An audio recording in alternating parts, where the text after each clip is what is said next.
Delhi CM Arvind Kejriwal Jharkhand మాజీ CM Hemant Soren కు సంఘీభావంగా ఇవాళ ఢిల్లీలో మహా ర్యాలీ జరగనుంది. న్యూఢిల్లీలోని రామ్లీలా మైదానంలో ఆప్ మహా ర్యాలీ నిర్వహిస్తోంది.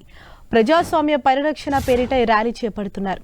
ఇవాళ 11 గంటలకి ర్యాలీ ప్రారంభమవుతుంది. ర్యాలీలో ఇండియా కూటమికి చెందిన నేతలంతా పాల్గొంటారు.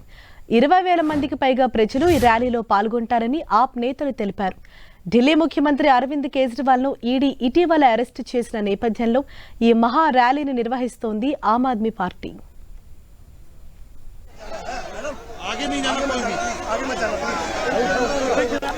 ఇండియా కూటమికి చెందిన 28 పార్టీల ప్రముఖులంతా ఈ మహా ర్యాలీలో పాల్గొననున్నారు.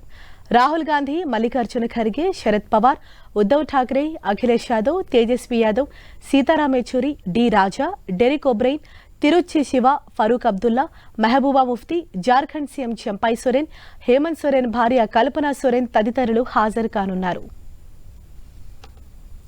మహార్యాలీ వేదికగా కేంద్రంలోని బీజేపీ ప్రభుత్వ తీరుపై నేతలంతా విమర్శలు సంధించనున్నారు.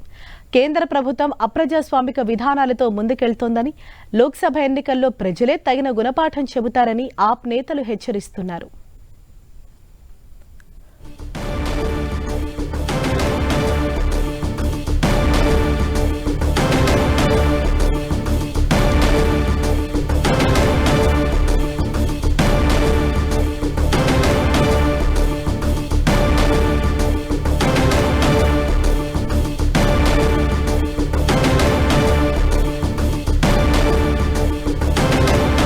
దీనిపై మరింత సమాచారంతో ఢిల్లీ నుంచి మా ప్రతినిధి గోపీకృష్ణ మనకు అందుబాటులో ఉన్నారు. గోపి, ప్రధానంగా ఈ మహార్యాలీ యొక్క ముఖ్య ఉద్దేశం ఏంటి? ఎవరెవరు ఈ మహార్యాలీలో పాల్గొనబోతున్నారు?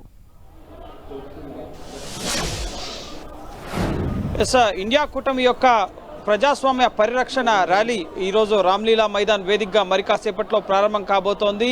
ఈ ర్యాలీలో 28 పార్టీలకు సంబంధించిన నేతలు, ఇండియా అలయన్స్ పార్టీలకు సంబంధించిన నేతలు హాజరు కాబోతున్నారు. ప్రధానంగా దేశంలో ఉన్న ప్రజా సమస్యలకు సంబంధించి, అలాగే కేంద్ర ప్రభుత్వ వైఖరికి సంబంధించి అంశాలపైనే ఈ ర్యాలీ ముఖ్య ఉద్దేశం. ప్రధానంగా ఇటు ధరల పెరుగుదల, నిరుద్యోగం, రైతు సమస్యలు, అలాగే మహిళా సమస్యలతో పాటుగా దేశంలో సామాజిక అసమానతలు, ఆర్థిక అసమానతలు, వీటన్నింటికి సంబంధించి కేంద్ర ప్రభుత్వం ఏ విధంగా వ్యవహరిస్తోంది, గడిచిన 10 ఏళ్లలో మోడీ ప్రభుత్వం నిర్ణయాల వల్ల ప్రజలు ఎటువంటి ఇబ్బందులు పడ్డారు, అలాగే నిరుద్యోగం 45 ఏళ్ల గరిష్టానికి చేరుకున్న పరిస్థితి ఉంది. సో వీటితో పాటుగా దర్యాప్తు సంస్థలను దుర్వినియోగం చేస్తూ, ప్రతిపక్షాలను అణిచివేస్తూ, ఎన్నికల తర్వాత ఇటు కేజ్రీవాల్ని అరెస్ట్ చేయడం కానీ, గతంలో హేమంత్ సోరెన్ ముఖ్యమంత్రుల్ని, ప్రజలు ఎన్నుకున్న ముఖ్యమంత్రుల్ని అరెస్ట్ చేయడం, దర్యాప్తు సంస్థలందరినీ, కేంద్ర ఏజెన్సీస్ అన్నింటినీ కూడా ప్రతిపక్షాలపైనే మోహరించి వాళ్ళని టార్గెట్ చేస్తుండడాన్ని నిరసిస్తూ ఈ ర్యాలీని చేపట్టడం జరిగింది ఇండియా అలయన్స్ పార్టీ. ఈ ఇండియా అలయన్స్ సంబంధించిన రామ్లీలా మైదాన్లో భారీ వేదికను ఏర్పాటు చేయడం జరిగింది. 28 పార్టీలకు సంబంధించి ఇండియా అలయన్స్లో భాగస్వామ్య పక్షాలుగా ఉన్నాయి. సో ఇందులో ఈ సమావేశంలో ఇండియా అలయన్స్ ర్యాలీలో మల్లికార్జున ఖర్గే కాంగ్రెస్ అధ్యక్షుడితో పాటుగా రాహుల్ గాంధీ, అలాగే ఇటు శరద్ పవార్, తేజస్వి యాదవ్, అలాగే ఉద్దవ్ ఠాక్రే, అలాగే సీతారాం యెచూరి, డి రాజాతో పాటుగా ఇటు అఖిలేష్ యాదవ్, ఫరూక్ అబ్దుల్లా, అలాగే మెహబూబా ముఫ్తీతో పాటుగా దీపాంకర్ భట్టాచార్య, అలాగే జార్ఖండ్ ముఖ్యమంత్రి చంపై సోరెన్ కూడా హాజరు కాబోతున్నారు. అలాగే డిఎంకే నుంచి తిరుచి శివ హాజరు కాబోతున్నారు. అలాగే టీఎంసీ నుంచి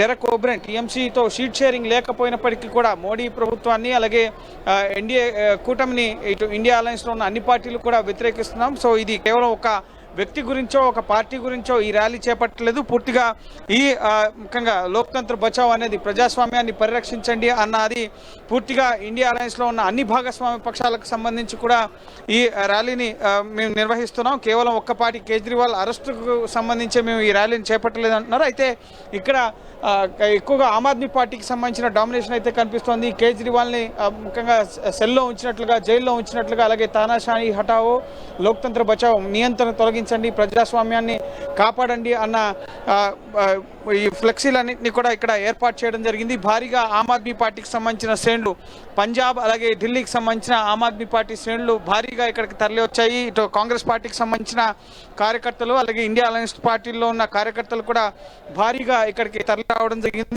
మధ్యాహ్నం వరకు కూడా ఈ ర్యాలీ కొనసాగబోతోంది. మరి కాసేపట్లోనే ఈ ర్యాలీ అనేది ప్రారంభం కాబోతోంది. చూడొచ్చు, ముఖ్యంగా ఎండవేడిని తట్టుకునేందుకు కూడా కావాల్సిన అన్ని సౌకర్యాలను కల్పిస్తూ ఇక్కడ ఈ ముఖ్యంగా సభా ప్రాంగణాన్ని తీర్చిదిద్దడం జరిగింది. కేజ్రీవాల్కి మద్దతుగా ఇక్కడ ఇటు కేజ్రీవాల్కి మద్దతుగా ఇటు పంజాబ్ ఆమ్ ఆద్మీ పార్టీకి సంబంధించిన శ్రేణులు భారీగా ఇక్కడికి రావడం జరిగింది. అలాగే ఇటు కేవలం ఒక పార్టీ అనే కాదు, సిపిఎం, సిపిఐ ఈ విధంగా అనేక పార్టీలకు సంబంధించిన నేతలంతా కూడా ఇక్కడికి వచ్చారు. ప్రస్తుతం ఇక్కడున్న మరికొంతమంది మనతో పాటు ఉన్నారు, వాళ్ళతో మాట్లాడే ప్రయత్నం చేద్దాం. क्या बताना चाहिए इस इंडिया अलायंस की रैली की वजह से, क्या बताना चाहिए आप? हम ये बताना चाहते हैं कि जो मोदी ने ये काम किया है, ये बहुत ही बड़ा अपराध किया है लोकतंत्र के लिए, और ये बहुत ही घातक सिद्ध होगा इस देश के लिए। केजरीवाल अरेस्ट को आप कंडेम कर रहे हैं? जी बिल्कुल, वो ऐसा नेता है जिसने इस देश की राजनीति को बदल दिया है। लोगों को फ्री शिक्षा, पानी, स्वास्थ्य के बारे में उसने बताया है और मोदी ने उसको अंदर कर दिया है। सर आप क्या बताना चाहते हैं इस इंडिया अलायंस को रैली के बारे में? अब सर सोना भट्टी में गया वो निकल के बाहर आएगा। अब राजनीति बदल देगा वाला प्रधानमंत्री, ठीक है। मोदी जो ఓకే बहुत गलत किया, ऐसा नहीं चलना चाहिए। ఇది ముఖ్యంగా మోడీ చేస్తున్న పని, ముఖ్యంగా కేజ్రీవాల్ అరెస్ట్ చేయడం అనేది ఆహాన్ని తీవ్రంగా వ్యతిరేకిస్తున్నారు ఆమ్ ఆద్మీ పార్టీకి సంబంధించిన శ్రేణులు. కేవలం కేజ్రీవాల్ అరెస్టే కాదు, దేశంలో ఉన్న అనేక ప్రజా సమస్యలను ఉటంకిస్తూ ఈ ర్యాలీలో ప్రధాన ప్రతిపక్ష పార్టీకి సంబంధించిన నేతలంతా కూడా మాట్లాడుతున్నారు. ధరల పెరుగుదల కానీ, రైతు సమస్యలు, నిరుద్యోగం సహా అనేక అంశాలు, దర్యాప్తు సంస్థలు దుర్వినియోగం చేయడం, ఎన్నికల కోడ్ వచ్చిన తర్వాత కాంగ్రెస్ కూడా ఇండియా కూటమి ఈ ర్యాలీ వేదికగా నేతలు మాట్లాడుతున్నారు. Right, thank you Gopi.